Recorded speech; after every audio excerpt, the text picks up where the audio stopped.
And I am also the survivor of an incurable genetic disorder. Beauty, brokenness, and rescue. Let me tell you a little bit about a particular season of my story. In October of 2015, I started to experience just this slew of major medical events. It started with a miscarriage of our second child, which we didn't think was possible. And we were so overjoyed when we went to the hospital for that first ultrasound and there was no heartbeat. And then I miscarried naturally at home, being the hippie that I am. I said, "Doc, can I miscarry at home?" She said, "Yes," and so I did. And then about a month after that miscarriage, I had what they called a renal infarction. And so I had some aneurysms leading to my kidney that caused about a 10% loss of my kidney tissue. It cut off the blood supply to my kidney. I lost about 10% of my kidney tissue. You should try telling your 8-year-old son that you've had a kidney infarction. He's gonna hear one word. One syllable, actually. And he's going to share that with people at the most inopportune times. Mommy had a kidney infarction. Miscarriage, kidney infarction. And then about a month after that, my left carotid artery ruptured spontaneously. These are some of the pictures of us during that season. I was in the hospital almost every week as they were trying to figure out what in the world was going on with my body. And I had made a living prior to that teaching fitness classes. I taught women how to live healthily in their bodies, and all of a sudden my body was breaking down. And so when I arrived at 3:33 a.m. in the emergency room at this particular hospital, the doctor looked at me and she looked at my medical history, not just what was happening in this particular month of 2015, just in October of 2015, but she also started putting these pieces together of things that we didn't think were related until now, like the fact that in 2010, my colon had ruptured spontaneously, which we just thought was a foul ball. They removed about a foot of my colon. I had a temporary ileostomy.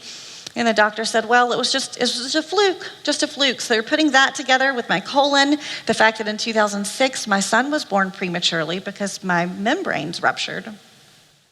And in the fact of 1988, when my mom died suddenly, of a really rare medical thing. She was 37 and I was 11.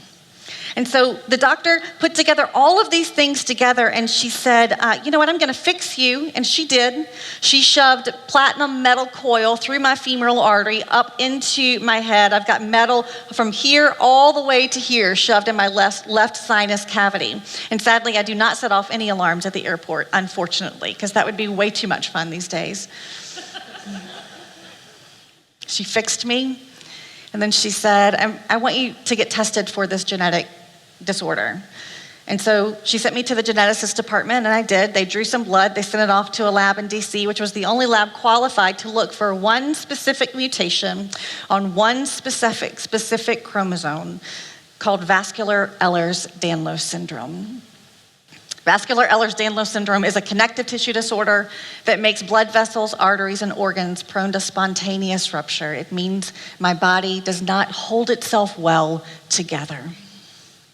And so when the doctor called to give me the news that I was indeed positive for vascular Ehlers-Danlos, and I had indeed inherited it from my mother, and that's why she passed away at the age of 37.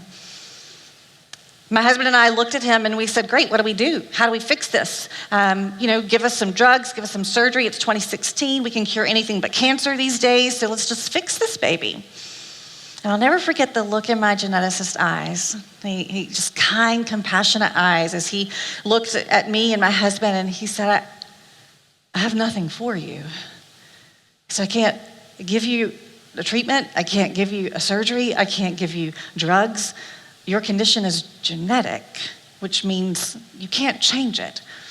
There is no cure and there is no treatment.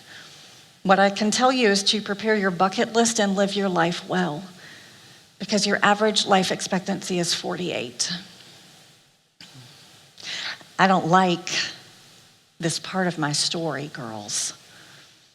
I don't like the fact that all of these things that I thought that I was entitled to in my life, seeing my son graduate high school, seeing him graduate college, see him get married, holding my grandbabies, growing old with my husband, watching him get gray and grayer and grayer, all of these things which we think that we are entitled to. I don't like the fact that that was smack in my face, that God said, you know what? Your days are numbered, and I know the number of hairs on your head. I know the number of days I have ordained for you, and trust me with your story, but it may not look like what you expected out of this life.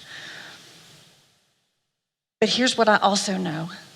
God promises to renew our story. He promises to give us hope in our stories. He promises to take beauty from ashes and say, I don't care how impossible your story seems, but I will redeem it. I will renew it. I'm going to turn it around so you can encourage someone else, and I'm going to do it so I will get the glory for that, because that is what I do with hard stories.